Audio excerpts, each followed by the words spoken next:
Değerli katılımcılar, bugünkü toplantımıza, webinarımıza hoş geldiniz.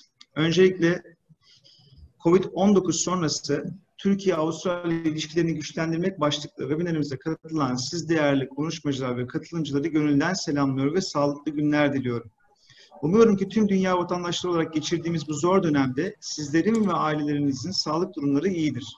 İnanıyorum ki hep beraber yaşamış olduğumuz tüm zorlukların üstesinden gelecek ve bu günleri mümkün olan minimum kayıpla atlatacağız. Bu etkinliği gerçekleştirme sürecinde bizlerle koordineli bir şekilde çalışan Avustralya'nın diplomatik temsilciliklerine ve Avustralya'da ayrıca teşekkür ediyorum. Değerli katılımcılar, günümüzde Türkiye-Avustralya ikili ticari ilişkilerimize baktığımızda ticaret hacmimizin yaklaşık 2 milyar dolar civarında olduğunu görüyoruz. İki ülkenin de ekonomik büyüklüğü göz önüne alındığında bu rakam oldukça düşük kalmaktadır. Hedefimizin 5 milyar dolar olduğunu ifade etmek isterim. Ayrıca Covid-19'un olumsuz etkisiyle tüm dünyada olduğu gibi Türkiye-Avustralya ticari ilişkileri de durağanlaşmıştır. Bu noktada kesinlikle karamsarlığa kapılmadan karşılıklı ticaretimizi geliştirmek için çalışmalarımızı arttırmalıyız. Covid-19 krizinin küresel ekonomiye olan olumsuz etkilerini gözlemlediğimizde bizlere bir takım görev ve sorumluluklar düştüğü inancındayım. Bu potansiyel dikkate alındığında Türkiye-Avustralya İş Konseyimize farklı sektörlerden iş insanlarının üye olması gücümüze güç katmakta ve ticaret hacmimizi arttırmak için bizlere ciddi avantaj ve enerji sağlamaktadır. Bunun yanı sıra Avustralya'da ikamet eden 200 bin civarında Türk vatandaşımızın olması da halihazırdaki diaspora varlığımız açısından çok önemli olmakla birlikte Avustralya pazarına erişim noktasında önemli bir dinamik olacağı kanaatindeyim. Avustralya'ya ihracat kalemlerimizin geniş portföyü olmasına karşın ithalatta ağırlıklı belirli ürün gruplarının olduğu gözlemlenmektedir. Yatırım işbirliği noktasında ise Avustralya'nın son dönemde büyüyen altyapı ihtiyaçlarını ve Türkiye'deki fırsatları da göz önüne katarak işbirliğini geliştirmek adına gerekli çalışmalar yapmalıyız. Tam da bu nedenlerden dolayı başkan olduğum DEİK Avustralya Türkiye İş Konseyi olarak DEİK Başkanlığımızın yeniden Asya vizyonunu benimsedik ve Avustralya'nın bölgenin en önemli oyuncularından birisi olduğunun farkında olarak adımlarımızı atıyoruz. Covid-19 salgınının başlangıcından günümüze kadar birçok toplantı ve aksiyon planı oluşturup zararı minimize etmek ve her iki ülkenin ticari ilişkisini güçlendirmek için çalışmalar planlamaktayız ve halihazırda yaptığımız birçok toplantılarımız oldu. Türkiye-Avustralya İş Konseyi olarak ikili ticaret yatırım ilişkilerimizin gelişmesi ve farkındalık yaratmak adına sanal etkinlikler ve Covid-19 sonrası süreçte fiziki organizasyonlar düzenliyor olacağız. Bir sonraki hedefimiz ise belirlenecek potansiyel sektörlerdeki Türk ve Avustralyalı firmaları aynı platformda bir araya getirip B2B formatında bir araya getirerek bu karşılıklı yeni başlangıçlara uygun ortam yaratmak niyetindeyiz. Covid-19 sonrası süreçte yine iş konseyi olarak Avustralya'yı ziyaret ederek partner kuruluşlarımızla ilişkilerimizi geliştirmek ve mevcut ticari ilişkilerimizi bir üst noktaya taşımak istiyoruz. Değerli hocamız Doktor Altay Atlı'nın katkılarıyla tüm Türk iş insanlarına özel olarak Avustralya'da iş yapma rehberi hazırlığı içerisindeyiz. İş dünyasının gereksinimlerine göre hazırlanan bir akademik çalışma olacaktır bu. Lansmanın yaklaşık olarak 1-2 ay içerisinde gerçekleştireceğimiz iş dünyası Avustralya'da iş yapma rehberinde çok geniş bir içerik bulabilecek ve burada birçok sayın büyükelçilerimizin de görüşlerini aldığımız değerli bir içerik sizlere sunuyor olacağız. Aynı şekilde Avustralya'daki yatırımcı ve iş insanları nezdinde de ülkemiz hakkında farkındalık oluşturulması için de çok sayıda proje ve etkinlik planlıyoruz. Değerli katılımcılar, dünyanın en büyük 14. ekonomisi olan Avustralya, sunduğu fırsatlarla uluslararası yatırımcılar tarafından sıkça tercih edilen ve Türk iş insanlarımız için de fırsatlar barındıran bir ülkedir. Türkiye'nin de son yıllarda giderek kolaylaşan iş yapma kanunları, iyileşen yatırım iklimi, bugün de aramızda bulunan Avustralyalı dostumuz Simon Marr'ın da firmalarının katkı verdiği Çanakkale 1915 Köprüsü gibi büyük altyapı projeleri ve inovasyona yatırımları bölgesel bir oyuncu olmasına katkı sağlamaktadır. Covid-19 krizinden sonra bölgesel aktörlerin de daha fazla öne çıkacağı düşünüldüğünde işbirliği arttırma gereksinimi giderek artıyor. Uluslararası firmaların da Avustralya'da oldukça aktif olduğunu görüyoruz. Fortune Global 500 listesinde ilk 10 sırada yer alan firmaların 9'unun Avustralya'da operasyonu bulunmaktadır. Avustralya'nın ülkemiz ile işbirliği açısından ne büyük bir potansiyel taşıdığını ortaya koyan bir istatistik olarak göze çarpmaktadır bu durum. Avustralya'nın AB ile olan ilişkilerinin gelişmesi sürecinde Türkiye-Avustralya ilişkileri açısından da büyük fırsatlar olduğunu düşünmekteyiz. Tekrardan değerli vaktini ayıran tüm kıymetli konuşmacı ve katılımcılara teşekkür ediyor ve gerçekleştireceğimiz bu etkinliğin iki ülke ilişkilerine olumlu katkılar olacağını gönülden inanıyorum. Sözü açılış konuşmalarını yapmak üzere DEİK Başkanımız Nail Olpak Bey'e bırakacağım. Ve ardından Sayın Büyükelçimiz, Sayın Ankara Büyükelçisi Mr. Mark Ince-Brown ile devam ediyor olacağız. Ve daha sonrasında Sayın Canberra Büyükelçimiz, Avustralya Büyükelçimiz Korhan Karakoç ile devam ediyor olacağız ve sessionlarımız başlamış olacak. Ben teşekkür ederek sözümü değerli başkanımız Nail Olpak Bey'lere bırakıyorum. Çok teşekkür ederim. Thank you so much, Mustafa Bey. Thanks a lot. Also very useful brief. Excellency Ambassador Mark Ince-Brown, or good day mate, as it is said down under. Is that right, Excellency? Excellency Ambassador Korhan Karakoç, our Turkey-Australia Business Council Chairman, and our moderator Mustafa Bey, and dear participants, it's my honor to be with you in our webinar today. And if you don't mind, I want to continue in Turkish, since Mustafa Bey also started in Turkish. Evet, değerli Haziran'ın bir kısmıyla kısa bir zaman sonra tekrar bir webinarda birlikte olmanın mutluluğu içerisindeyiz. 18 Haziran'daydı. DEİK ile birlikte Dünya Turkish Konseyi, DEİK'in bir iş konseyi olan Dünya Turkish Konseyi'nin Avustralya'daki Türk yatırımcıları ile buluşma toplantısında beraberdik. O günkü hazırlığın üzerinde devam eden bir süreci görüyoruz. Eminim ki bugünkü toplantı içerisinde de oradaki iş yapma kültürü, Avustralya'da ve Türkiye'deki iş yapma kültürüne katkı sağlayacak bir süreci hep birlikte göreceğiz. Covid bazlı konuşuyoruz. Evet, Covid'in hayatımızdaki etkilerini, sağlık anlamındaki etkilerini konuşurken sadece sağlık anlamında etkilerinin olmadığını ama hayatımızın başka alanlarında da o yeni normal dediğimiz süreçleri konuştuğumuz bir dönem içerisindeyiz. Ben bunu bir iki başlıkta özetlemeye gayret ediyorum. Bir dönem çokça konuştuğumuz globalleşme, Covid öncesinde glokalleşme olarak hayatımıza girmeye başlamıştı ama Covid ile birlikte bu glokalleşmeyi daha fazla konuştuğumuz bir dönemi yeni normalde konuşuyoruz. Ekonomiyi konuştuğumuzda rekabetin yoğun olduğu piyasamızda biz rekabetçiliği zaman zaman veya çoğunlukla da ölçek ekonomisiyle birlikte de ifade ederdik. Siz o ölçek ekonomisi içerisinde hangi büyüklüklerde yer alabiliyorsanız o kadar rekabet edebilme imkanına sahipsiniz diye. Ama Covid bize bunun aynı zamanda tek kaynağa bağlı olmanın getirmiş olduğu büyük bir risk olduğunu da öğretti. Lojistiğin de ben kavram olarak yeniden sorgulandığı kanaat içerisindeyim. Çünkü lojistik bir hizmeti, bir ürünü bir yerden bir yere ulaştırmak anlamında, yani yakınlık ve uzaklık kavramları var lojistiğin içerisinde. Ama Covid çerçevesinde gördük ki Avustralya mı acaba bize yakın ya da uzak, yanımızdaki bir ülke mi? Niye? Burada tedarik, availability kavramının çok daha öne çıktığını gördük.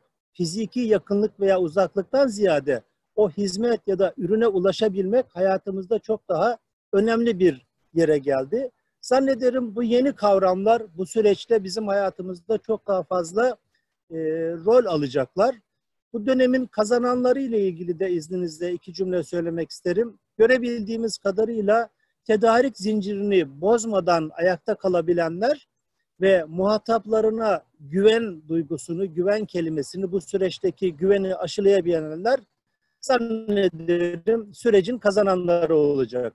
Avustralya'yı konuşuyoruz. Ben maalesef o güzel ülkeye sadece bir defa gidebildim. Birkaç gün Melbourne ve Sydney'de geçirme imkanım olabildi. İnşallah iş konseylerimizin farklı faaliyetleri çerçevesinde fiziki olarak da daha fazla birlikte olabiliriz diyorum. İş Konseyi Başkanımız 2 milyar dolar civarındaki ticaretten mutlu olmadığımızı ifade etti. Doğru. Tabii bu mutlu olmadığımız rakamı daha yukarılara çıkartmak görevi de bizlerde, ticaret müşavirlerimizin, büyükelçilerimizin, iş dünyamızın bizatihi bizlerin desteğiyle olacak diye düşünüyorum. Bir iki hususu da sizlerin de bildiği ifade ederek sözlerimi tamamlamak isterim.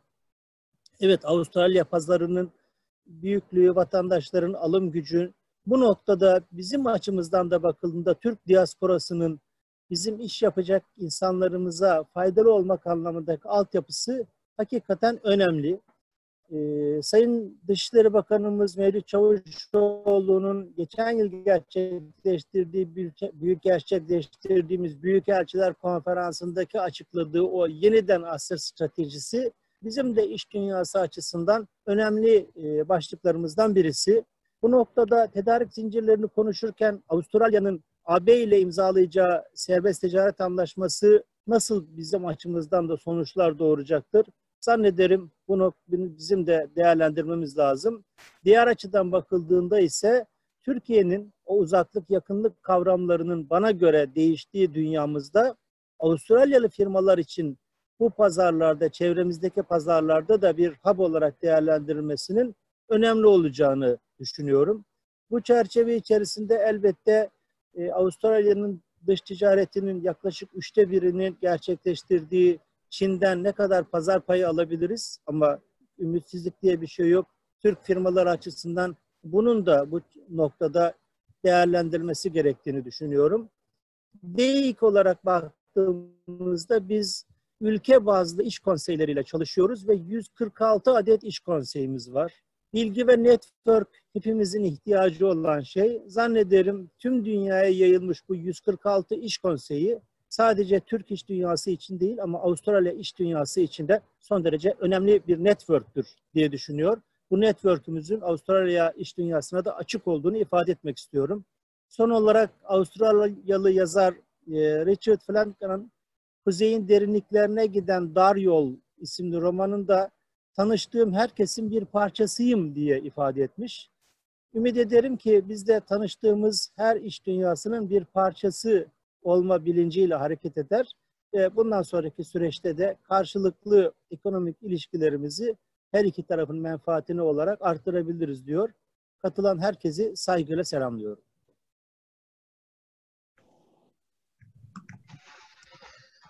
Thank you very much, Mr. National Party President. Now, Excellence, Mr. Mark Ernst Brown will continue. Thank you very much. Thank you, Mustafa, and a very good day to you all, whether you're in the afternoon in Australia or in the morning here in Turkey. But let me start by thanking His Excellency Mr. Noel Olpak, the President of DEİK, and his staff for organising this important WebEx, in which I hope we can start a renewed conversation about how we can expand trade and investment links between Australia and Turkey. I'd also like to thank our speakers on the East Coast of Australia for participating and providing their insights of doing business in Australia. And I also look forward very much to the contribution of my friend Ambassador Karakoc. I'd also like to thank the other business people who have dialed into this, tuned into this webinar, and I hope this discussion today will leave you with a positive feeling about the potential in the bilateral relationship. One of the key focuses of our work here in Turkey in recent years has been trying to raise awareness of the current state of our two economies, but also the opportunities. In my discussions with business leaders in Turkey in particular, but also in Australia, I've been struck by the often there's a lack of awareness of the contemporary situation. And so we've been working hard to try and raise awareness about what the potential is and what the opportunities are. And that's been a very important part of our work. Despite the very warm relationship between Australia and Turkey, which followed the Gallipoli War in 1915, unfortunately our trade and investment relationship hasn't reached the potential that it should have for two G20 economies. For instance, in 2018-19 financial year, the total two-way trade was only worth $1.6 billion and services trade was only $376 billion. which is quite small, as I said, for two G20 economies. Interestingly, the trade now is heavily in Turkey's favour, and in that year, Australia imported $1.12 billion worth of goods from Turkey. And over the last decade, the amount of Turkish exports to Australia has steadily grown. From the Australian perspective, our exports to Turkey have traditionally focused on gold, coal, cotton and other commodities which often feed directly into Turkey's industrial production. More recently, we've provided cutting-edge technology and medical exports like the bionic ear and influenza vaccines. In fact, a growing number of Turkish companies employ Australian engineering expertise, innovative technologies and consultancy services in fields such as mining, construction, security and education. Presently, there are around 30 Australian companies operating in Turkey, including globally recognised names such as Servcorp, Cochlear, CSL Bearing, Brambles, Morley Parsons and IFM. The latter has a $1.5 billion Australian investment in Mersin Port, which is the biggest Australian investment in Turkey at this time. Unfortunately, geographic distance seems to have played a part in explaining the low amount of commercial activity. Australia has traditionally looked to Asia for its major export markets, and Turkey has traditionally looked to Europe, America and its immediate region. But notwithstanding the physical distance, I see a real potential for expanding our trade and economic relationship. I'll give you an example. For instance, just before Covid-19, the chairperson of LEMAC Holding, Ebru Ozdemir, visited Australia under an Australian government program, and she quickly identified a range of significant opportunities. So there is potential there. We just need to go and look for it. And one thing that I've been pushing for heavily, and I think this would have a transformative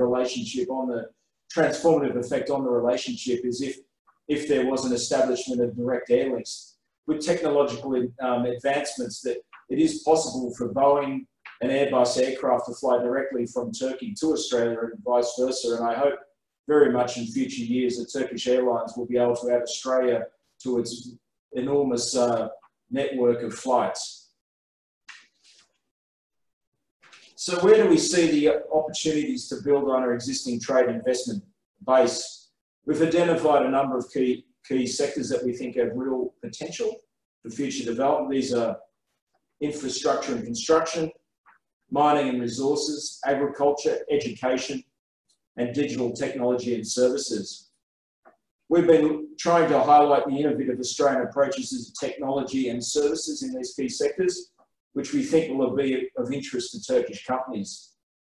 There are also opportunities for partnerships in third locations, and Australian companies are very active, for instance, in the Middle East and Africa. So of these sectors, infrastructure and construction, there is already collaboration taking place. For instance, Australian firm Morley Parsons was the lead contractor for the multi-billion-dollar TANAP gas pipeline project.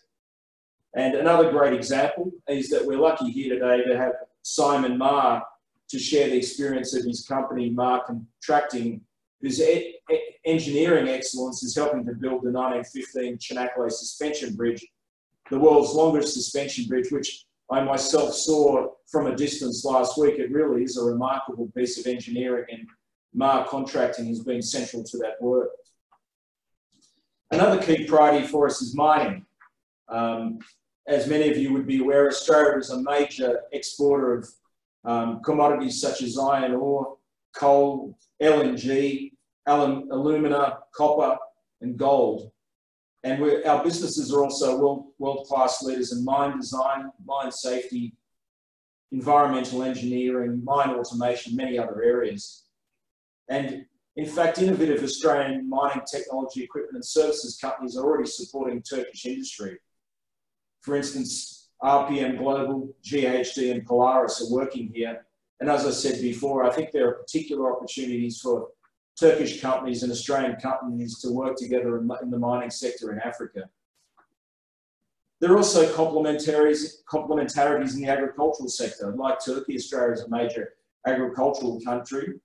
I'll just give you one statistic to highlight the significance of this sector for our country. In 2018-19, our farmers exported almost $48 billion worth of agricultural products. And this is based on our advanced technology, cutting-edge practices, and also our R&D.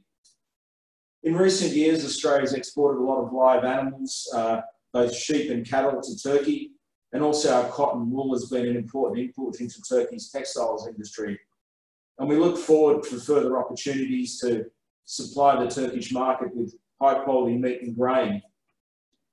Beyond that, we believe that Australian technology and practices can greatly help enhance the productivity of the agriculture sector here in Turkey, including in areas such as animal breeding and genetic stock improvement, herd management, dryland irrigation techniques, biosecurity, and supply chain management. A big focus for us in recent times has also been education. Presently, there are over 1,500 Turkish students currently enrolled in Australian educational institutions, and many have remained in Australia during the Covid-19 period. Of course, we're keen to encourage more Turkish students to consider studying in Australia because we have world-class institutions. Australia has 7 universities in the world's top 100 and 11 in the top 200. And much of the technology and expertise we are seeking to export around the world is built on the high-quality R&D programs in our universities. Unfortunately, like in many places in the world, COVID-19 has temporarily disrupted life for many students studying in Australia. It has meant that commencements have ceased for the present as we've paused to try and deal with the pandemic in our country. However, many universities and institutions have continued to provide online courses to existing students. Aside from that, in the education sector, Australia has cutting-edge technologies that can support new ways of learning, building on our long-standing tradition of distance education. Due to Australia's large size and remote rural populations, many years ago we pioneered the School of the Air, which involved delivering education to remote communities by handheld radios. From this early foundation, we have delivered a sophisticated distance learning and open university network.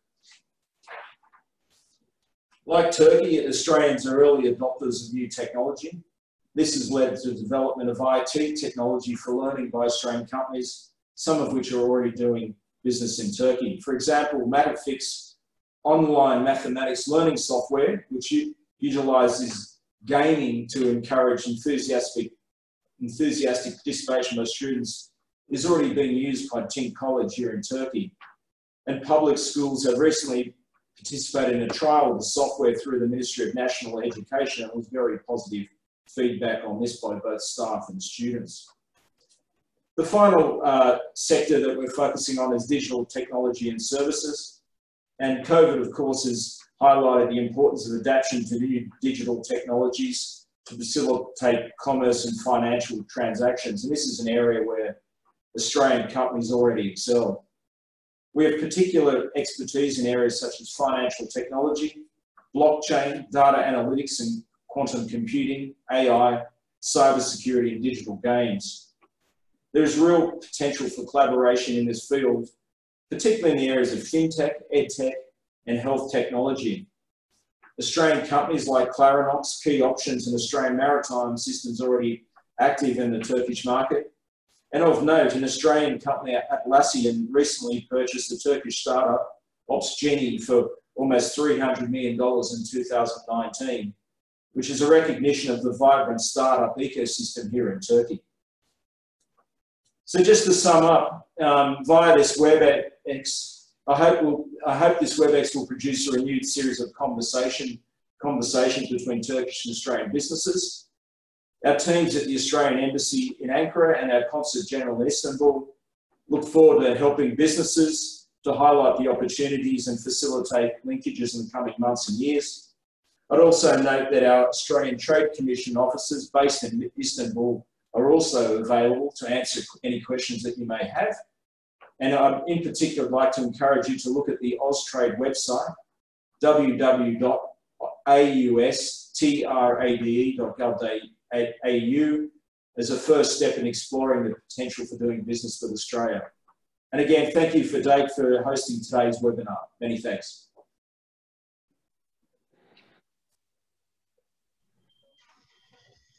Thank you, Excellency. Thank you very much for talking.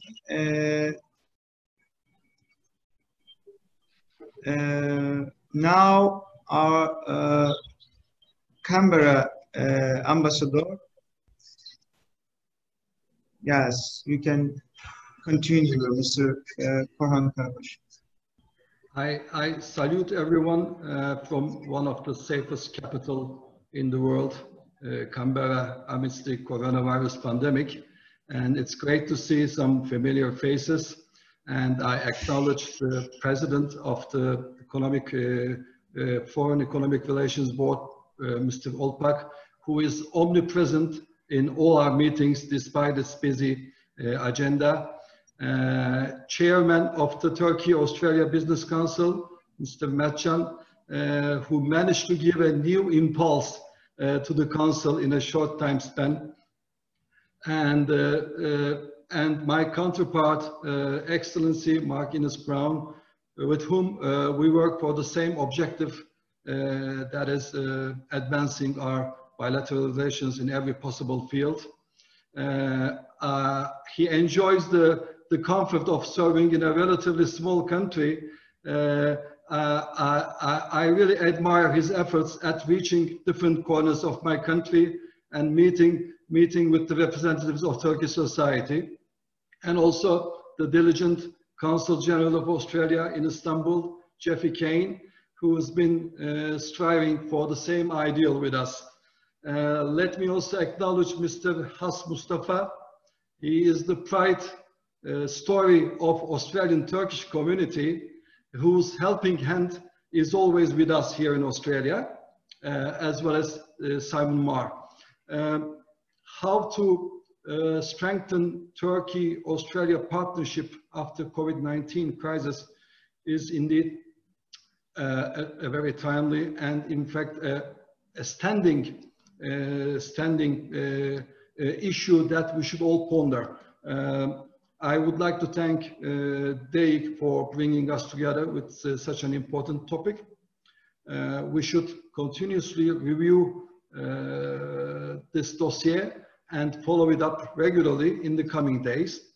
Now, with the permission of our Australian friends, I will join my countrymen and switch to Turkish.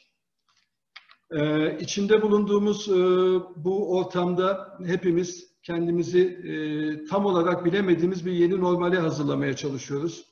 Ancak her şartta esasen son 2-3 senedir üzerinde durduğumuz ancak eyleme dökemediğimiz Türkiye-Avustralya ilişkilerinin daha da ileri götürülmesi için neler yapılması gerektiğine önemli eğilmek durumundayız. Günümüzde küresel ticarette büyük belirsizlikler var. Pandeminin körüklediği bir korumacı ortamın gölgesi altındayız. Tedarik zincirlerindeki bozulmalar bütün kırılganlığıyla karşımızda duruyor. Ve hakikaten önümüzde çok riskli ve karmaşık bir ticaret ortamı var. BM rakamlarına göre 2020 yılında birçok alanda daralmalar yaşayacağız. Dikkatimi çeken iki özel rakam, doğrudan yabancı yatırımların %40 azalacağına dair öngörü. Bir de yine çarpıcı bir örnek olarak küresel turizm endüstrisinin 1,2 trilyon ABD doları değerinde kayba uğraması beklentisi. Bu spesifik örnekler hem Türkiye için hem Avustralya için endişe kaynağı.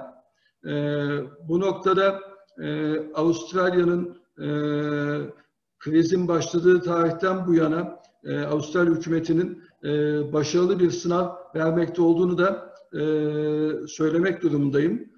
İnşallah bu başarılı yönetişimin devam etmesini diliyoruz ki bu şekilde ikili ticaret ilişkilerimizi de daha sağlıklı bir zeminde önümüzdeki dönemde oturtabiliriz. Küresel ticaretteki daralma, tedarik bağlarındaki bozulma, tedarik kaynaklarındaki bozulma ve ağır hasar görmüş hizmet sektörünü bir arada değerlendirdiğimizde hakikaten pandeminin büyük kalıcı hasarlar bırakacağı ortada. Ancak tüm bu tatsız gelişmelere karşın Türkiye ile Avustralya arasındaki ortak değerler, tarihi ve karşılıklı saygı temelinde uzun yıllardır sürdürdüğümüz dostane ilişkiler, her iki tarafın da çıkarını olacak şekilde ikili ticaretimizi daha da geliştirmemiz yönünde bizi ümitkar kılıyor. Rakamlar potansiyeli yansıtmaktan çok uzak. Değerli karşıtım Avustralya Büyükelçisi de değindi buna. Yani ticaretteki payımız her iki ülke açısından %1'lerin dahi altındaki bu Türkiye ve Avustralya gibi iki ülke açısından kabul edilecek bir durum değil. Önümüzdeki dönemde Türkiye'nin ticaret ortağı olarak bazı avantajlarını bu vesileyle vurgulamak isterim. Öncelikle eşsiz jeostratejik konumuyla Türkiye sadece birkaç saatlik uçuş mesafesinde 20 trilyonluk bir pazara ve 1,5 milyar insana erişim imtiyazına sahiptir. Sadece kendi iç pazarında değil, Avrupa, Asya, Orta Doğu ve Afrika'da da yatırım fırsatları sunmaktadır. Bu avantaj açıkçası Türkiye'yi sınırları ötesindeki bölgeler için vazgeçilmez bir geçiş kapısı haline de getirmektedir. Buna ilaveten Türkiye'nin AB ile Gümrük Birliği bütün ticari ortaklarına aynı ahdi zemini sunmaktadır. Ki böylelikle Türk firmaları Avustralyalı karşıtları gibi yüksek kalite standartlarında tasarım ve üretim imkanı sunabilmektedir. Açıkçası Türk sanayisinin rekabetçiliğinin bel kemiğini Gümrük Birliği'nin oluşturduğunu söylemek yanlış olmayacaktır. Türkiye ayrıca girişimci ruha sahip ve batı tipi eğitimli insan kaynağına yine sahip gelişmekte olan bir ülkedir. Bu dinamizmi sayesinde her yıl yüksek büyüme rakamlarını öngörebilmekte ve çok sayıda kârda fırsat barındırmaktadır. Bu arka plan temelinde Avustralya'nın Türkiye ile stratejik bağlarını geliştirmesinden muazzam faydalar sağlayabileceğini düşünüyorum. Türk şirketlerinin bölgedeki güçlü satış kanallarının ve iş bağlantılarının Avustralyalı şirketler için de çok değerli olacağı kanaatindeyim. Aynı husus tabii ki Türk şirketlerinin Asya Pasifik bölgesinde Avustralya şirketleriyle stratejik bağlar geliştirmesi bakımından da geçerlidir ki bu noktada Avustralyalı dostlarımız bize gerekli yönlendirmelerde bulunacaklardır. Biz bürokratların hedefi ticari, eğitsel, kültürel olabilecek her düzeyde halklar arasındaki temasları azami seviyeye çıkartmaktır. Böylece siyasi ilişkilerimizin temellerini güçlendirebilir ve siyasetçilerimize, ilişkilerimize katma değer sağlayacak bir ortam sunabiliriz. Bu noktada önümüzdeki döneme ilişkin olarak öncelikle en son 2009 yılında Canberra'da düzenlenen Ekonomik ve Teknik İşbirliği Komitesi'nin mütakip toplantısını bir an önce düzenlemek için çabalarımızı sürdürmemiz gerektiğine inanıyorum. Aynı şekilde Avustralya Ticaret ve Yatırım Komisyonu'nun İstanbul ofisiyle ortak projeler yürütülmesi, şirketler arasındaki bağları daha da geliştirmek ve karşılık yatırım imkanlarının masaya yatırılması da yine önceliklendirmemiz gereken hususlar olarak göze çarpıyor. Savunma sanayi işbirliğine ayrı bir parantez açmak istiyorum. Malumunuz Türkiye bu konuda gerçekten bir seferberlik halinde. Avustralya'da aynı şekilde 10 yıllık bir program kısa süre önce ilan etti. Bu noktada önümüzdeki dönemde iki ülkenin işbirliği yapabileceği alanlar tespit edebileceğimizi ümit ediyorum. Tabii Türk ve Avustralya ürünleri için öncelikle müşteri talebi oluşturmak lazım. Bunun için de birçok ortak faaliyet düzenlememiz gerekiyor. Mustafa Bey'in de bahsettiği gibi post-korona döneminde bunlara süratle ivme kazandırabilirsek iki ülke arasındaki gerçek potansiyeli yakalayabilmek için şansımız olabilir. Bunların yanı sıra spesifik olarak aklıma gelen pazar araştırması için ziyaretler gerçekleştiren girişimcilerimize karşılıklı teşvikler sunabiliriz. Küçük ve orta boy işletmelerin ihracat kapasitesini değerlendirmek amacıyla bu tür işletmeleri önde gelen Avustralyalı ve Türk perakendecilerin satış yöneticileriyle buluşturabiliriz. Konteyner taşımacılığı bir başka önemli husus. Bu konuda maliyet azaltıcı ortak çalışmalar yapılabilir. Keza her iki ülkenin liman mevzuatlarında ikili düzenlemeler dahi düşünülebilir. Tabii bu noktada dönüp dolaşıp Türk Hava Yolları'na geliyoruz. Değerli Büyükelçinin de bahsettiği gibi Türk Hava Yolları'nın Avustralya'ya doğrudan uçuşlarını başlatması her bakımdan çok önemli. Ancak şunu da kabul etmeliyiz ki korona krizi en çok hava yollarına darbe vurdu. Ve hava yollarının bu krizden nasıl çıkacaklarını bu aşamada kestirmek güç. Dolayısıyla Türk Hava Yolları'nın da aslında belli bir aşamaya getirdiğimiz bu projesini ne kadar çabuk gerçekleştirebileceği konusunda açıkçası bir öngörüde bulunamıyorum. Ama bizim bu konuyu gündemimizde tutmaya ve ilk fırsatta hayata geçirmeye çalışmamız gerekiyor. Çünkü Türk Hava Yolları'nın bağlantısıyla açıkçası halktan halka temasları da arttırmak suretiyle birçok konuyu tetikleyebileceğimize inanıyorum. Tabii turizm ayrı bir boyut. Türkiye çok önemli bir destinasyon. Bu konuda Avustralya açıkçası çok turist gönderen bir ülke. Ama görebildiğim kadarıyla korona öncesinde dahi Türkiye'nin Avustralya turizm sektöründeki payı çok düşüktü. Bunu da nasıl geliştirebiliriz? Ayrıca bakmamız gerektiğini düşünüyorum. Bütün bunların yanında tabii bir de bir Çin vurgusu yapmamız lazım. Dünyadaki bütün ülkeler Çin ile ilişkilerini gözden geçiriyor. Dolayısıyla bu dönemde ikili planların her zamankinden daha fazla önem arz ettiği ortaya çıkıyor. En son Avustralya Dışişleri Bakanlığı'nda gittiğim bir toplantıda bir yetkili Çin'in artık ikili bir mesele olmaktan çıkıp pandemik bir sorun haline geldiğini söyledi ki ben de bu değerlendirmeye katılıyorum. Çin'le meseleleri ikili planda ele almak pek kolay değil.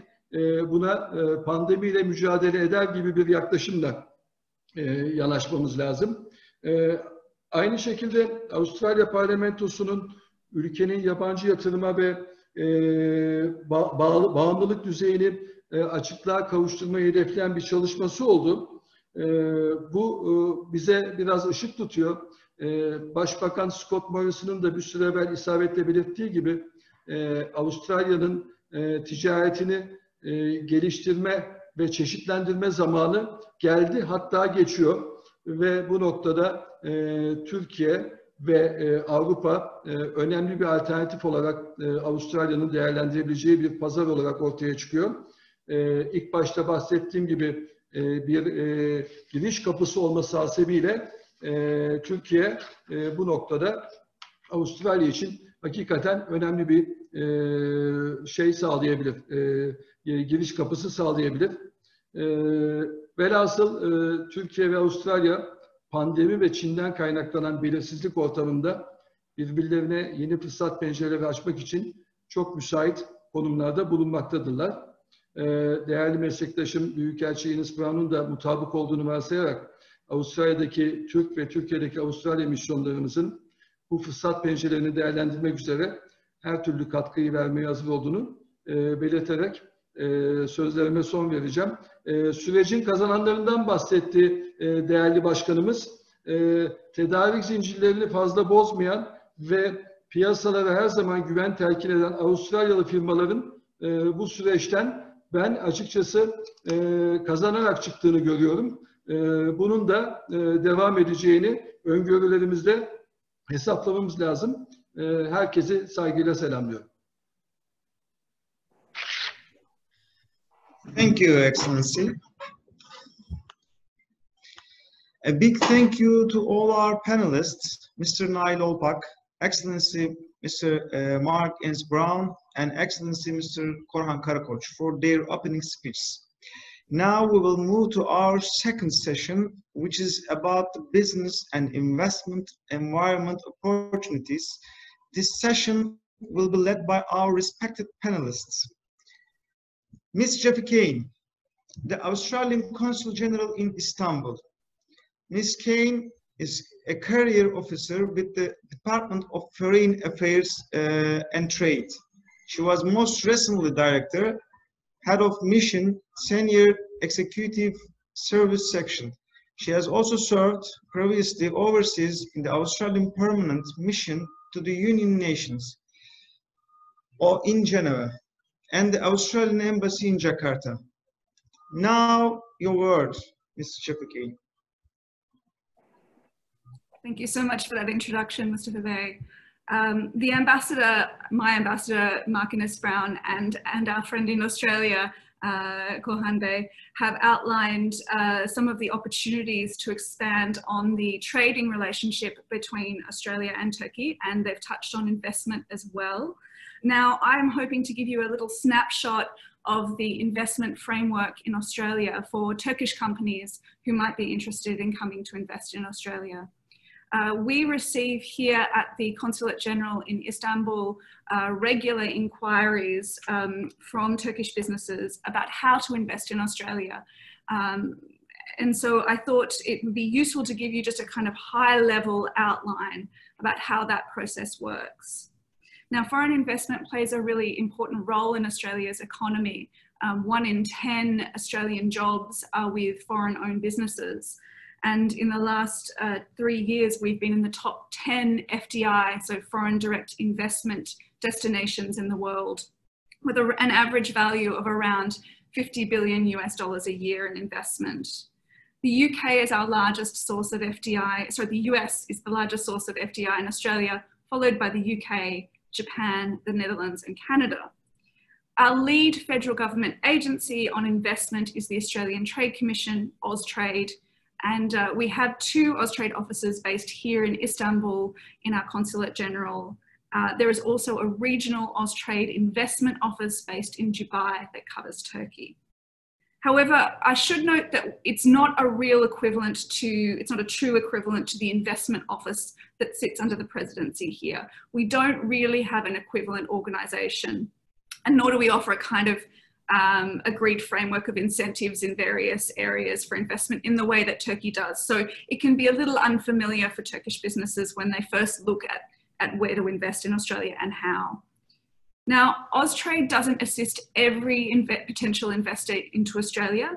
You have to meet a series of eligibility requirements, and you also need to be interested in investing in sectors that are priorities for the Australian government.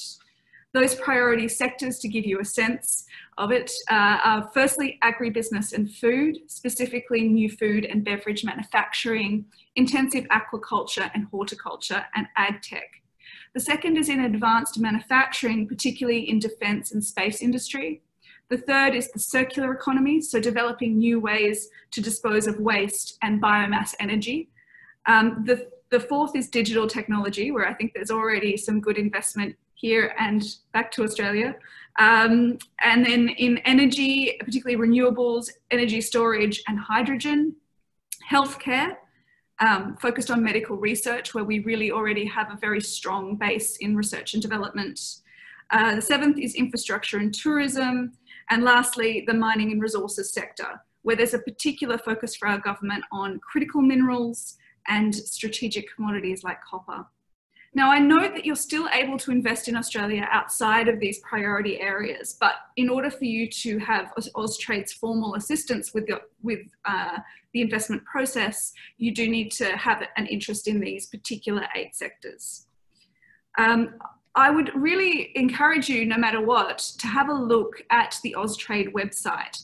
They have a really user-friendly investor section, which is a great way of getting a broad overview of the opportunities in Australia for investment and how our system works.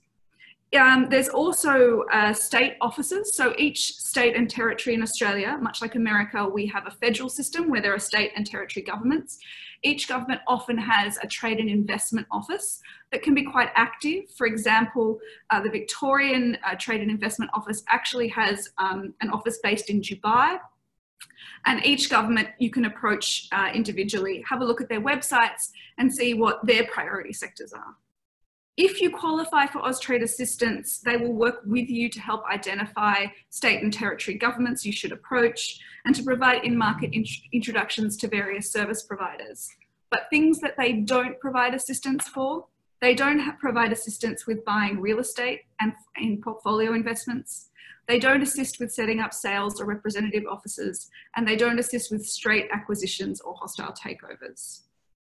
Now, the other thing you should be aware of is if you decide on an investment in Australia, you will need to, the Australian government will undertake a review of that proposal to make sure that it's consistent with our national interest. The Foreign Investment Review Board undertakes that assessment on a case-by-case basis, and there have been a number of key reforms to that process announced on the 5th of June.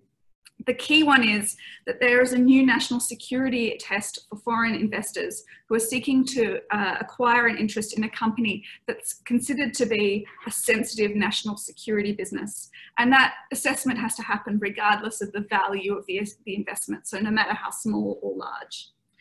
If you're thinking about heading in this direction, I'd recommend that you consult a local law firm who can help you understand and navigate the approvals process. I had a look at the review board website, and I'm a lawyer myself, and I found it a little bit hard going, so seek expert advice. I hope that this has been a really helpful quick snapshot of Australia's investment framework, but for specific investment questions, really come to us here at the consulate in Istanbul. Our Austrade representatives are here to help. And as I said, the Austrade website is a really user-friendly first stepping off point. Thanks a lot. Thank you, Mr. Chapikane, for great talking. And now we will continue with Mr. Hussein Has Mustafa, Senior Executive at Commonwealth Bank of Australia and the President of the Australian Turkish Business Council. Mr. Has played a leading role in establishing the Australian Turkish Business Council to assist the Australian Turkish business. He is our big brother of Turks and a very valuable friend, deep friend. For more than 40 years, he has done everything who lives in Australia, and I believe from my heart he will keep on doing all for the Turks over there. Thank you. Thank you so much, Mustafa Bey, for that very generous introduction. I'd like to firstly begin by acknowledging the traditional custodians of the land that we are meeting on today, wherever you may be. And today, I am on the land of the Wurundjeri people of the Kulin Nation, and I pay my respects to their elders, present, past, present, and emerging. Can I also acknowledge my good friend, the Turkish Ambassador to Australia, His Excellency Mr. Korhan Karakoç, as well as the Australian Ambassador to Turkey, His Excellency Mark Innes Brown, Mr. Mustafa Mertcan, Chairperson of DEİK, Turkey Australia Business Council, Mr. Nail Olpat, President of DEİK, other distinguished guests and participants across the globe, ladies and gentlemen. I am extremely honoured to be amongst you today as a guest speaker. And I would also like to once again thank the representatives of Austrade and DEİK, as well as His Excellencies Mr. Korhan Karakoç and Mr. Mark Innes Brown for inviting me to present to you today. Before I begin my presentation, which will focus primarily on the areas of great potential, as I see it from my lens, post-COVID-19 crisis, to increase the level of trade between Turkey and Australia. And I would like to provide you with a little bit more detail around to my background, because I guess my background really demonstrates what a great country Australia is. A country is very welcoming, and I still believe that Australia is still the land of opportunity. I'm certainly a very proud Turkish Australian with a Turkish Cypriot heritage with very humble beginnings, who migrated to Australia with my family at the age of 10, at a time where you were expected to assimilate into the Australian way of life and not be different. However, today, I live in a different Australia than the Australia I knew 50 years ago, today and every day. I wake up every morning feeling very privileged and thankful to Australia for Australia opening up its arms 51 years ago and allowing my parents, myself and my brother to escape, at the time, a war-torn country of Cyprus, to establish a new life in Australia. And in a country where I believe is the most livable and successful multicultural country in the world. I recall as a 10-year-old boy stepping on Australian soil in Melbourne Cup Day in 1968, not knowing a word of English. And it was difficult. However, this country gave me the opportunity to learn the English language, and within 5 years, I was able to learn the English language, pass my grades, and apply for a job at a bank. And I started work at a bank at the ripe old age of 16. And I'm very honoured and proud to say that I continue work for the same organisation that I joined some 46 years ago. I'm currently the longest serving senior executive of Commonwealth Bank of Australia, and Commonwealth Bank is the largest bank in Australia and is also one of the largest corporates in Australia. Depending on the share value of any given day, we're the number one or number two against the other big Australian, BHP. And we're also the largest taxpayer in Australia with over 45,000 employees, 16 million customers. And my current role as CBA is the General Manager, Multicultural Community Banking Australia, a division that I actually initiated in establishing in August 2016 with the prime view of focusing on the multicultural community of Australia. And I guess my previous 20 years of service in the bank was really in the areas of managing and also leading teams that looked after SMEs as well as small business customers, both in Victoria, Tasmania, and for a period of time, I also looked after the business bank in Western Australia. As I mentioned, I have 46 years of service with CBA, of which more than 20 years has been dedicated specifically working with customers, working with business owners, whether it be importers, exporters, small business, SMEs, and I truly understand, I guess, the challenges they have and the opportunities that they have. During that 20 years, over the last 20 years, I've returned to university with the support of the Commonwealth Bank, and I have a Diploma of Business Studies, major in accounting, postgraduate diploma in financial service management, as well as a master's degree, and I'm also a fellow of the National Institute of Accountants. So for over a quarter of a century now, I've been very active in working with the Turkish community and the broader multicultural community of Australia, promoting both cultural diversity, because I think this nation's greatest assets is the successful multicultural nation that we have created. And I truly believe that Australia today is the most successful multicultural nation on the face of the earth, with over people coming from more than 250 countries, speaking more than 200 languages, and practicing more than 135 faiths. And we live in a relatively harmonious society. It's a society that I'm very proud to be part of. I also have served and continue to serve on a number of government and non-government boards, including co-chair of SBS Community Advisory Council, deputy chair of Multicultural Arts Victoria, and various other organisations. I'm also an Australian Day ambassador, and my work in promoting cultural diversity in the Australian business community was also acknowledged on the 2014 Queen's Birthdays Honours List, and I was awarded the Order of Australia Medal for my services to multiculturalism and the business community. And I'm certainly very passionate about working with the Australian business community. And one of the things that I'm really, really proud about is playing a leading role in establishing the Australian Turkish Business Council in 2003. I'm a founding board member of the Australian Turkish Business Council, and I served 11 consecutive years as the president of the Australian Turkish Business Council. And in 2017, I was appointed as the honorary chair and patron of the Australian Turkish Business Council. And I guess when we established ATBC, from day one, ATBC's vision has always been to become a very vibrant and active business council with the main aim of helping our members and the Australian Turkish business community to grow their businesses through networking, sharing best practice, and more importantly, really building a very strong bridge between the business communities of Australia and Turkey to increase the level of trade between the two countries. And we have seen that trade has increased over time, but as it's been mentioned today, at a level that I don't believe that we've really been able to maximise their full potential. And ATBC over the last 7 years has certainly worked very diligently to be that vehicle to help Australian business community do business with Turkish businesses from Turkey. We've hosted many business delegations from Turkey at the request of the Turkish government and the Turkish business community, and have attended a number of business conferences in both in Ankara and Istanbul over the years.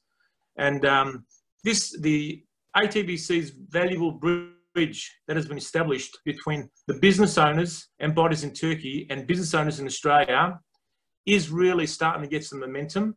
But clearly, there's more work that can be done, and this is an area that the Australian Turkish Business Council is really committed to supporting both government as well as business organisations to continue to strengthen that relationship and continue to increase the level of trade.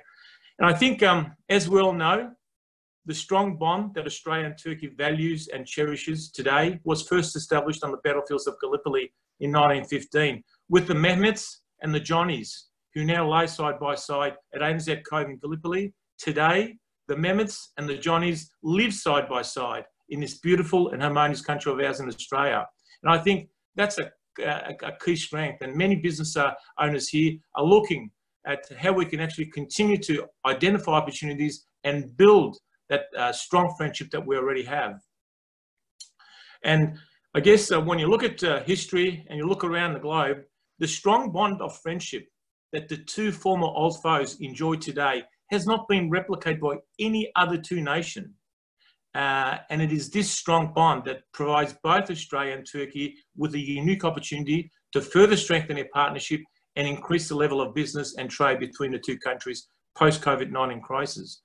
I guess, you know, some of you that might not be aware, Turkish culture has been in existence in Australia for over 70 years now, with the first Turkish arrivals from Cyprus in 1947 and later in 1968 with the mass Turkish migration from mainland Turkey. Today, we have fourth generation Turkish Australians with around 200,000 Australians with a Turkish-speaking background who have contributed and continues to significantly contribute to the development, prosperity and fabric of multicultural Australia. Whilst I think the both our ambassadors indicated that the combined trade between Turkey and Australia at the moment is around approximately $2 billion per annum, there is a unique opportunity to increase this level of trade significantly post-COVID-19, and I'll go into a little bit more details in that area. And there's no doubt COVID-19 pandemic has resulted in a world health crisis, but it has also decimated the world economy and has challenged and continues to challenge the way we all live our lives, irrespective of which country we live in. But I am confident that whether it is 6 months or 18 months time, we will defeat this evil virus and we will get back to a new normal with strong global economic growth once again. In my personal view, post-COVID-19 will also create new opportunities in regard to how we work and a greater focus on local manufacturing of essential goods. And I think many companies now have realised that our technology supports us working differently and looking at new innovative ways how to do business. And post-COVID-19 will also result in new business models being developed. And Australia and Turkey will be presented with a unique opportunity to look at new joint ventures. Post-COVID-19, we must increase the level of engagement between the two nations at all levels, including industry. I have a strong view that the key ingredient in strengthening partnerships between nations is to get to know each other better and understand the strengths and weaknesses of each other to identify and create opportunities that will be mutually beneficial for both countries. Over the last 6 months, I have personally witnessed many business owners who import manufactured products from China and Asia who now look to Turkey for these products. Sourcing of personal protection equipment, PPE, from Turkey in the early days of the pandemic is a great example. The number of phone calls that I've received trying to assist them to actually find other suppliers, Turkey, has been quite a number. And I think there's a huge opportunity there. It is now well also acknowledged by a vast majority of consumers across the globe that whilst goods that are produced in China and Asia are more affordable, there's also a strong belief that the quality is sometimes compromised, which is resulting in consumers having a preference for local and European produced products at affordable prices. Turkey around 10 years ago was referred to as the China of Europe. And at one stage, China was the only economy that was growing faster than Turkey. I recall my 2-week study tour of Turkey's banking system. We're looking at purchasing a bank in Turkey, and I visited in 2008 Ankara and Istanbul and met with a number of bank officials and had the great privilege to meet with the acting Prime Minister as well as representatives from Invest in Turkey. And I have to say, I was pleasantly surprised at my findings when I produced the report after spending 2 weeks. I recall noting that Turkey at the time had the youngest population in Europe, and it produced nearly 50% of all televisions and white goods that were sold into Europe. Turkish manufactured goods are also labelled as European produced products, and many consumers acknowledge products such as cars, white goods and electronic goods that are manufactured in Europe as higher quality than those products manufactured in China and Asia. In my personal opinion, this is a huge opportunity for Australia and Turkey to explore new joint manufacturing projects that will substantially provide a mutual beneficial benefits for both countries. And I think it's important that we need to look at, I guess, doing business differently. Rather than just be an importer and an exporter, we should be looking at what more we can do in terms of joint ventures. And Turkey's currency over the last 3 years has devalued substantially, and Turkey now has the lowest labour cost in Europe. China's average minimum wage currently is around USD $360 per month. And you may be surprised to learn that, you know, Turkey's minimum wage is now on par around about USD $355 per month. So the labour costs isn't that much more expensive in Turkey than it is in China. I'm of the view that in Australia we will see a stronger focus on manufacturing many goods that we currently source from China and Asia. And the biggest challenge in Australia is the current labour costs, with a minimum wage of USD $2,340 per month. In other words, Australia's labour costs are around 6 times higher than Turkey and China. However, as I go around and talk to business owners, there is a strong view that they really want to focus on manufacturing in Australia. I truly believe that the government of Australia will also be looking at investments in manufacturing.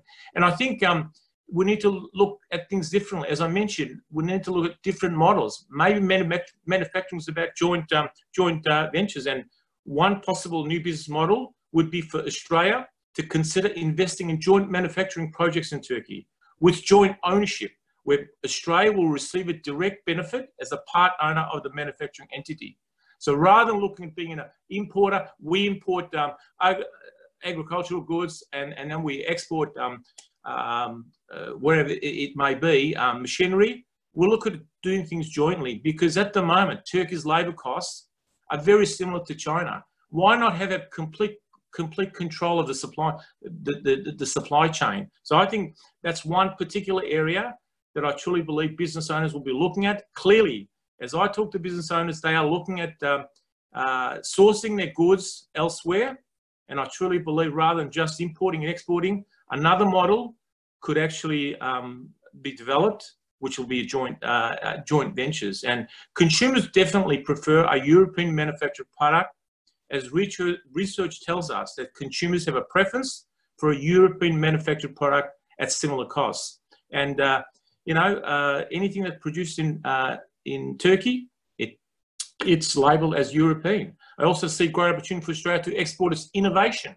I think the Ambassador indicated earlier on in regard to water management and agricultural know-how to Turkey. Australia is a nation of innovators, and we can certainly look at how we can actually transfer that knowledge to Turkey.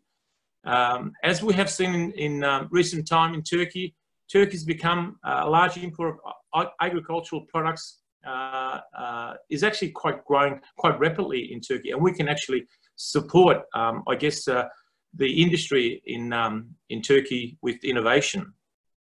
I read an article the other day that Australia exports carrots to Turkey, 15,000 kilometres away. We can actually support innovation in the agricultural area. Another area of opportunity for Australia post-COVID-19 is in the area of education, which the Ambassador also talked about. Turkey has many Turkish students studying in universities around the globe, and there's a great opportunity to increase the number of university students from Turkey. At present, the number of Turkish students studying in Australian universities is around 1,000, and this could potentially be substantially increased.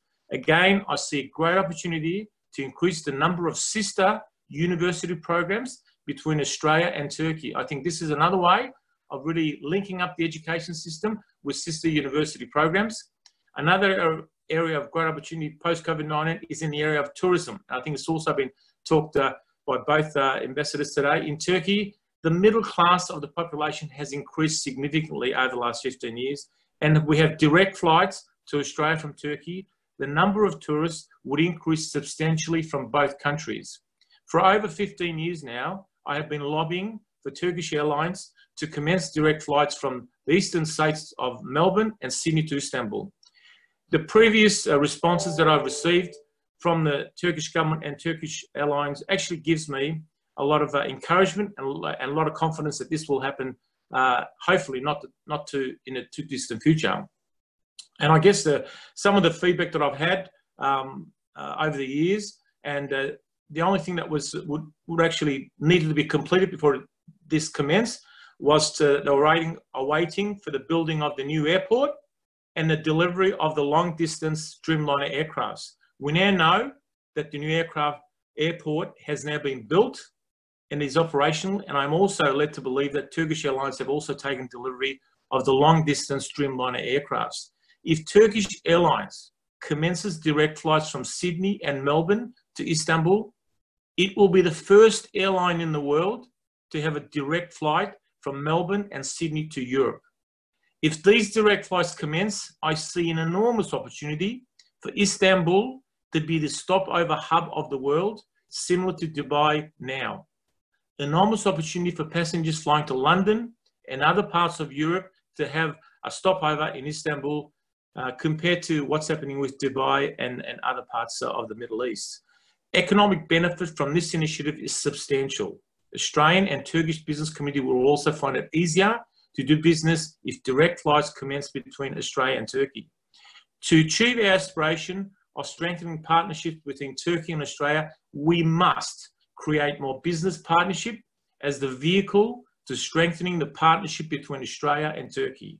We should also look to undertake industry-based joint trade missions to evaluate new business models and ventures. For me, it's all about identifying the strengths of both Turkey and Australia to evaluate joint venture opportunities that will strengthen trade between the two countries as the driver to strengthening the partnership. In concluding, it is important to note that post-COVID-19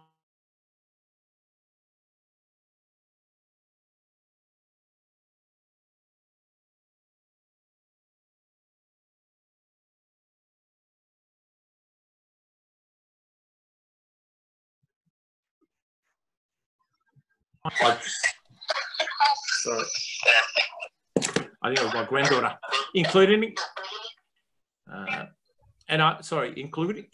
it is most important to note that post-COVID-19 we'll do a lot of things differently, and we must be prepared to evaluate new options and business models in regard to how we will trade with other countries and how we will source the goods and services that our citizens want and need. It is only then that we will bring to life some of the initiatives and benefits that I have discussed today to maximise the full economic potential of Australia and Turkey that further strengthen the strong partnership between Turkey and Australia. Thank you. Big thank you, Mr. Haas, for great words. And now we will continue with Mr. Simon Marr, Director at Man from Mars, Marr Contracting. His company's expertise mainly focused on construction, mining, oil and gas, power generation, public infrastructure, and agriculture sectors. Marr Contracting Company operated engineering solutions to 1915 Çanakkale bridges construction process, world's longest suspension bridge. Yes, Mr. Marr, you can continue.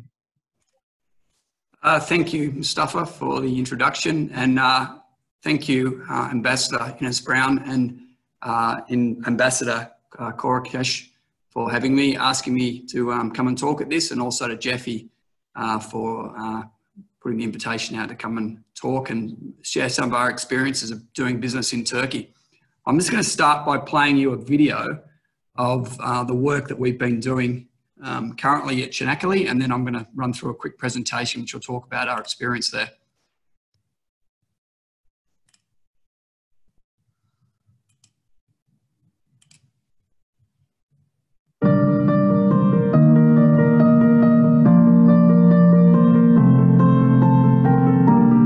On completion, Turkey's 1915 Çanakkale Bridge will be the longest span suspension bridge in the world, 4.6 kilometres long, with a central span of more than 2 kilometres. Supported by 318-metre high bridge towers, it will connect Gallipoli on the European side of Turkey with Lepseki on the Asian side.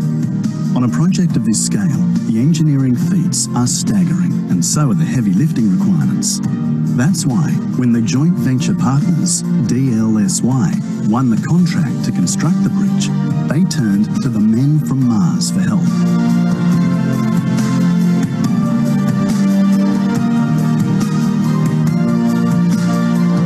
The engineering feats on this project they're amazing, and I think for us to get involved so early on in the design of a solution to suit what our client was trying to achieve was really the key to the success of this project.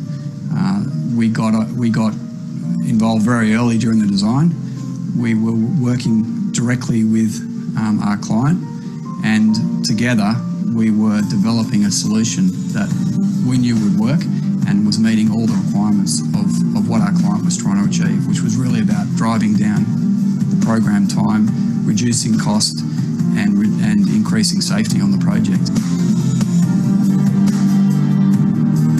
When they first approached us, they had a methodology which was based on current technology that they knew was available in the market, and we took that away and we said, you know, using our technology, our cranes, our specially designed cranes, you can reduce the amount of lifting that you're doing on the project. So we took what they'd originally planned as being 8 lifts to put a section of the bridge up.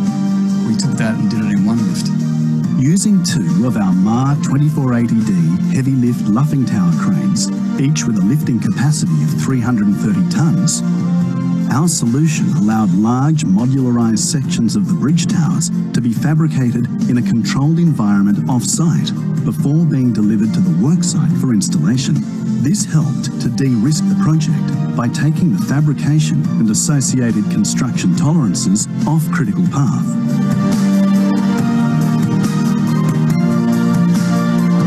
The 2 M2480Ds were shipped from Australia to Turkey via Singapore. And in a combined global effort with our engineers from Australia, the UK and Middle East working together, we fabricated specialised equipment for the project in our Middle Eastern fabrication facility.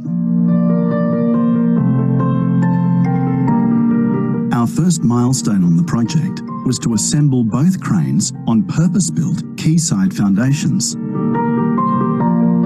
After building the 300-tonne grillages, the next job was to lift them from the quayside and install them at the bridgework front.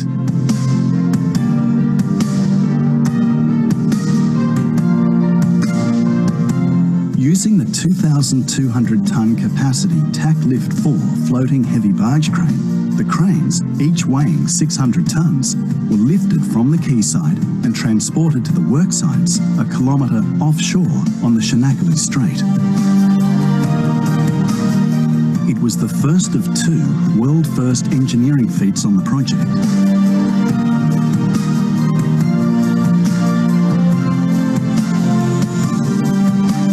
After climbing the cranes to their final height of 328 metres, the next major milestone was the installation of the upper crossbeam. With the M2480D positioned 328 metres above the water, it took approximately 30 minutes and a lot of planning to lift the 155-tonne section into position and create a new world record for the heaviest lift at height. From an engineering point of view, the job was a massive challenge, which we love. Earthquakes, high wind, water, and how to keep up with a huge program. But we solved it with the right combination of craneage, people, and teamwork. I think if you look at how bridges in particular have been built in the past and continue to be built around the world now, and you look at what we have done at Chinakali, you'll see that it's completely different. It's a game changer for the industry. And I think it really sets the tone going forward about now what's possible.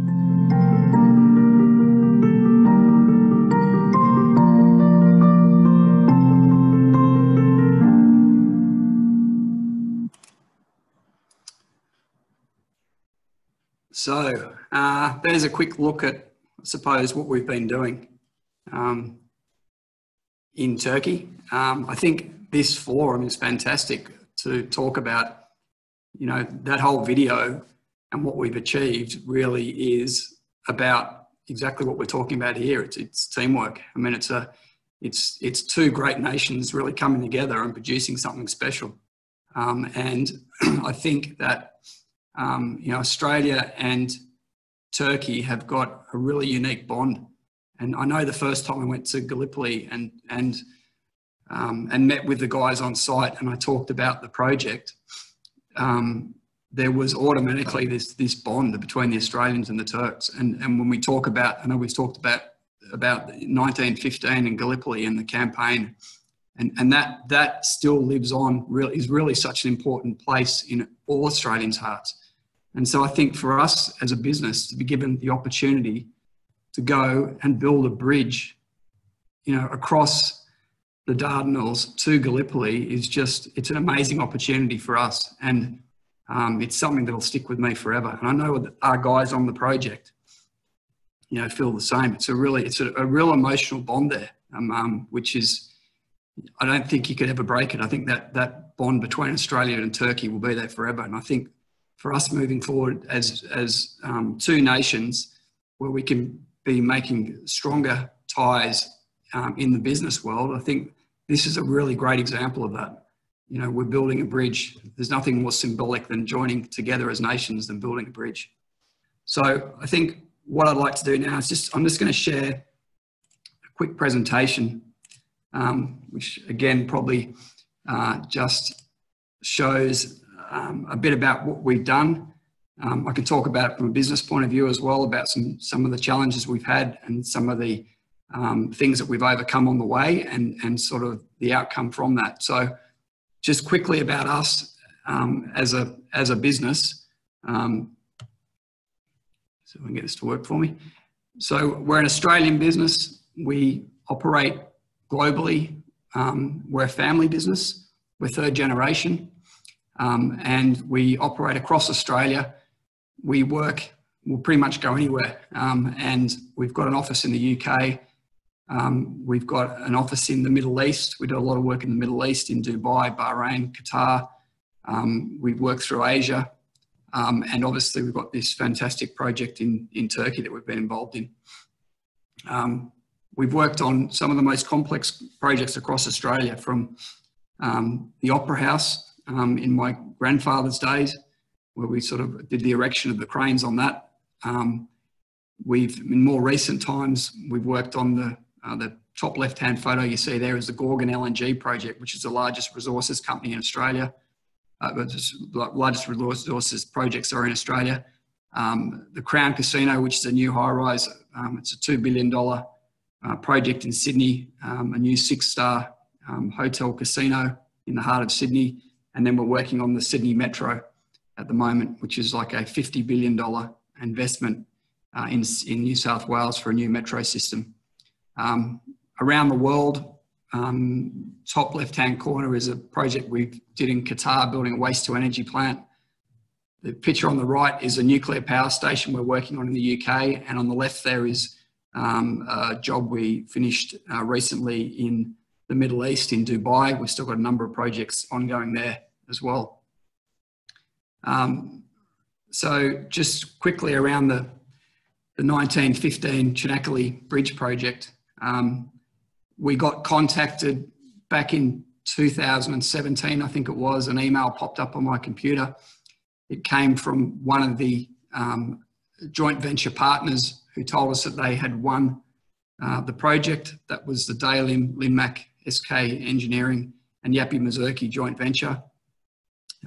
So they'd won the project. They were looking at how they could speed up their construction time. They knew that we had these specialised cranes, and they said, could we have a look at it for them and see if we could add some value? So we did, and we really changed their construction methodology. We had a team go over who are still there. We've got some 25 people working on the project from nations from Australia, people from Australia, from the UK. We've got some guys from the Philippines. We've got quite a substantial amount of Turks who we've employed as well. And it's a real multi-nation workforce that we've got there. And some of them have been there now since January. Obviously with COVID, it's become a bit of an issue for us. So key challenges for the project for us were the bridge is actually being built in an earthquake zone. So we had to engineer a way through that. It's a very high wind area. We get a lot of wind delays on the project. Obviously we're working on water. That's another problem. Technically and logistically, it was a really unique project for us. It's a really unique project, full stop. I think Ambassador, and as Brown said before, from an engineering point of view, it's an amazing piece of human achievement. And it's been fantastic for us to be involved in that. We've got a real multinational team, as I said before. And COVID-19, just when things were going along really well for us, we got that thrown in. So that's been a challenge for us, but we've sort of navigated our way through that. I think that the way that the joint venture partners have handled the COVID-19 crisis has been quite remarkable. And I think they really need to be commended for that, because they've managed to keep the job going and they've managed to keep everyone safe on the job. So moving on to working in Turkey, the ease of doing business. I think when I first went there, and I went there with my team, we had a look at the project and we're trying to get an understanding of how you do business in Turkey. I mean, one of the great things for us was having Austrade, was having Jeffy in her office there available for us to give us some support. Export Finance Australia have been fantastic with providing us funds where we needed it in order to provide, in order for us to purchase the equipment we need to purchase in order to perform our work. And the way they've supported us has been nothing short of remarkable. So we've been really lucky with them. So I think as far as the Australian government goes, the way that they are there to help Australian businesses is something that's been a real eye-opener for me. I think, I suppose when we first got involved in the project, I didn't believe or didn't understand how much support there actually was there for Australian businesses. So that's been really good. Local engagement, we got heavily engaged with the local Turkish economy. We've had all sorts of support through logistics, transport, servicing, supplying of material, and labour services, even down to the fact that we've got a full-time person who's with us to help us with the Turkish language. And that's been great as well. Some of the issues around dealing with accounting has been challenging, but it's probably more so that us understanding how the Turkish tax system works. We got involved with Ernst & Young in Turkey at their Turkish office, and they've been fantastic at helping us navigate the Turkish tax system and making sure that we were in compliance with that all the way through. So obviously, you know, a challenge that we've sort of learned on the way through is just the accounting. The Turkish rules is a little bit different to how we do it in Australia. And there's a limit on the cloud-based accounting systems that you can actually use for accessing records and consolidating group accounts. So it made it a little bit difficult, but that was just a learning curve for us. But it's certainly been nothing has stopped us from doing anything. So I think that overall, I think you know, when I look back from where I started, where we started as a business looking at this project to where we are today, I think that it's been really easy to work in Turkey. And I think the Turkish people have been fantastic to deal with. I mean, that's obviously made life easy for us. And so I think that the fears that we maybe had when we first came into this project were quickly allayed through the support we got from Jeffy and her office, Austrade in general, and then what we got from Turkey as a nation. I think that's been fantastic. So, you know, it always comes down to, would you go back and do it again? And the answer to that is 100%. I think for a business thinking about coming into Turkey and working, by all means, it's a great place to do business. I think it's fantastic. I think Australians can offer a lot into Turkey. I'm sure that Turkish business can offer a lot back into Australia. And I think, again, that that cultural link that we have, the historical link that we have, should never, ever be underestimated. I know that when we've had some issues on the project, which occasionally you get through just dealing commercially with a client, I think we've been able to come together, and that connection that we've had from generations past, I think that that's even bubbled up to the surface, and we've been able to reconnect even through that. And I saw that during this year on Anzac Day, when, you know, the COVID struck, and back in Australia we couldn't really go out to any of the usual services we had, but it was interesting to hear that in Turkey they were having the Turks were having the same issues where the services they normally have they couldn't have, and we came together over that as well. And I know that my team who were on site, who were in isolation at the time, actually came together with all our Turkish team members, and they spent the night toasting to those that had gone before them. And I thought that was a really special moment. What we've contributed, flowbacks back into the local economy, sort of somewhere over 7.5 million Turkish lira we put straight back into the Turkish economy through different services, whether it's been labour, services and equipment, accommodation, administration and accounting services, even car rental and marketing associated with what we've been doing. So I think from an Australian point of view, I think we've really supported the local economy well, and I think that the Turkish community in Gelibolu, where we're housed, has been fantastic for us, and they've really welcomed us with open arms. So that's pretty much my presentation. So again, thank you very much for having me. It's been an honour to be part of this. And again, I think that going forward, I think this is a great forum to build on that relationship between Turkey and Australia.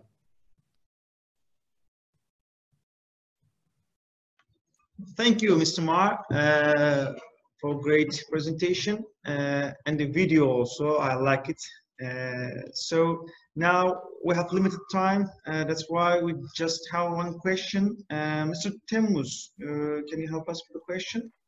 Yes, of course, Mr. Chairman. Thank you very much. As you said, because of time limitations, we are going to ask just one question for all panelists, and we kindly ask for short answers from all panelists. And our question is actually, as you have highlighted in your speeches, COVID-19 crisis has revealed global supply chain vulnerabilities and showed the importance of finding out new markets and trade and investment partners.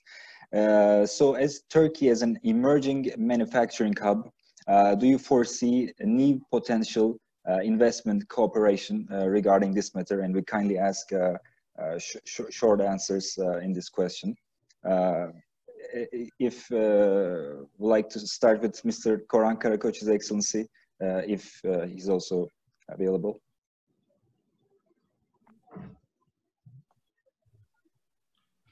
Sorunuzu bir kez daha tekrar etmeniz mümkün mü? Çok kısaca, tam anlayamadım şeyi. Tabii ki, tabii ki. So as you know, the COVID-19 crisis has revealed supply chain vulnerabilities and showed the importance of finding out new markets and trade and investment partners. So Turkey as an emerging manufacturing hub, do you foresee new opportunities, new potential investment cooperation between Turkey and Australia regarding this matter? Esasen bunu Covid'den bağımsız olarak da zaten öngörüyorduk. Ama belki de bu korona krizi bizi biraz daha bu konuda hızlı hareket etmeye itecek. Evet, kesinlikle katılıyorum. Önümüzde çok büyük fırsatlar var. Ve hem Türkiye'nin hem Avustralya'nın birbiri için bu konuda önemli fırsatlar sunacağına inanıyorum. Bunun için farkındalığı arttırmamız lazım. Bunu da koronanın sona ermesini mütakip gündemimizin en üst sırasında tutarsak başarabileceğimize inanıyorum. Excellency, Mr. Mark Brown, do you want to add something for this question?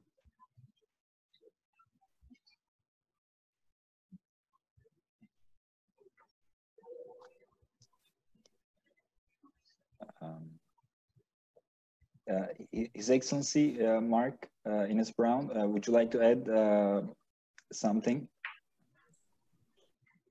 Yeah, absolutely. Awareness is the issue, and I think the story of Mark Consulting highlights the opportunities that do exist. And unfortunately, what we need to do is encourage more Australian business to come to Turkey and look at what's available, and also to encourage more Turkish business to come to Australia. And that's what we've been doing. As I said, the Australian government invited Ibra Ozdemir to come to Australia earlier this year, and that was a real eye-opener for her. And, you know, hopefully after COVID tapers off, that she'll be able to pursue some business opportunities as well. So I'm both the Australian Embassy and the Consul General of Istanbul are acutely aware of the advantages of Turkey as an investment location, including having access to the customs agreement with the EU, its geostrategic location, its centre at the, you know, Turkey's a transportation hub. It's a great place to live as well for expatriates and so forth. So this is something we often emphasise to Australian business that does contact us, but there's obviously more to do, and we'll be looking at further ways to try and raise awareness. Another thing we've been doing is media visits, and we'll continue those once COVID-19 tapers off. But certainly, I think in many ways, Turkey is a bit of an undiscovered diamond that for Australian business. And Mar Consulting has found it, but many others haven't. And I hope in the future we'll be able to introduce more Australian business to the potential here.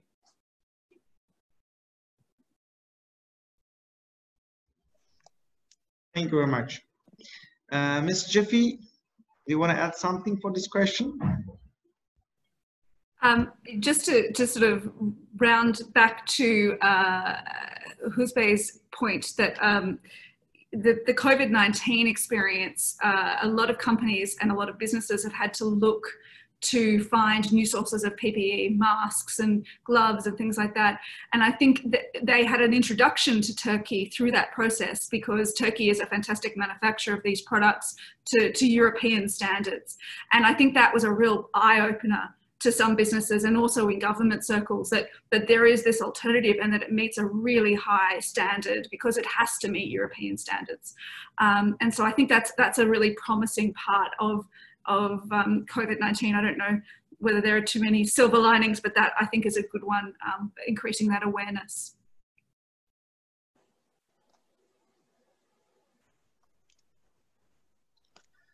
Thank you, Mr. Jeffrey, and Mr. Haas, our big brother. Well, Mustafa, I absolutely agree. And as per my presentation, and I'm actually providing that feedback based on experiences, based on lived experiences now. I have referred a number of business owners through the commercial attaché in Melbourne to actually engage with business owners in Turkey. I think the fact that Turkey is labour costs are actually at par with what's in Asia and China, together with the quality of its products that it's producing. I think in history will state that COVID-19 was a real turning point for a lot of countries to look at Turkey as a huge opportunity for manufacturing, because I think it's really important going forward that countries have more control of the supply line. And I think the models may change. And I just think that COVID-19 has really highlighted how Turkey could be one of those countries that actually fulfills that gap that will actually result in the coming days with what's happened through COVID-19. So I absolutely agree with it. And I think if I was to rank the opportunities, I think this is where the biggest opportunity for Australia and Turkey is to actually increase the level of trade. Thank you, Mr. Haas. And Mr. Mar, and as I understand, you love to work with Turkey. So do you want to add something?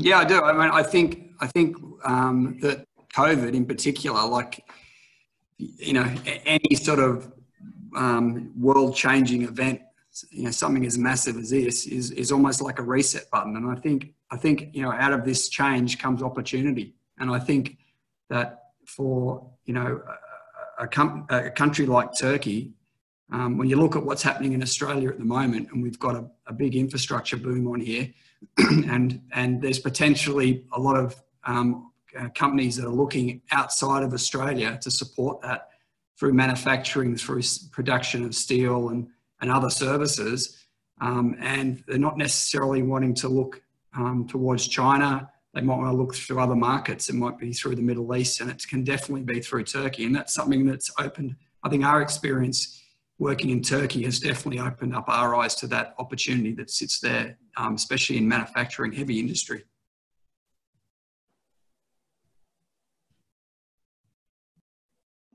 Thank you very much. Thank you again to all our panelists, Mr. Nail Olpak, and he has to go because of the another meeting, and Excellency Mr. Mark Enes Brown, and Excellency Mr. Korhan Karakoç, and Ms. Jeffy Kane, the Australian Consul General in Istanbul, Mr. Hüseyin Has Mustafavan, and Mr. Simon Mar. Thank you for all panelists and participants. See you in the next program. Thank you very much. All the best. Bye. All the best.